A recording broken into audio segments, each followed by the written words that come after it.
পাকিস্তানে ছড়িয়ে পড়েছে মাঙ্কিপক্স বা এমপক্স। দেশটিতে এখন পর্যন্ত এই রোগে আক্রান্ত হয়েছে ৩ ব্যক্তি।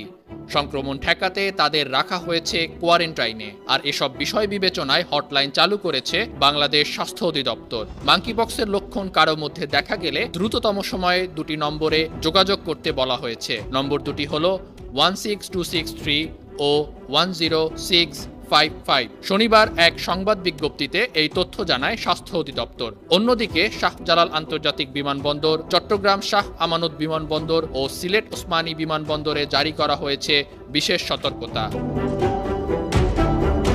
অধিদপ্তরের বিজ্ঞপ্তিতে বলা হয়েছে, এমপক্স বা মাঙ্কিপক্স ভাইরাসজনিত একটি সংক্রামক রোগ। এতে বেদনাদায়ক ফুসকুড়ি, লিম্ফ নোড ফুলে যাওয়া এবং জ্বর হতে পারে। মধ্য আফ্রিকার Congo, Burundi, Rwanda, Uganda, Kenya সহ বিশ্বের অনেক দেশে ছড়িয়ে পড়েছে এটি।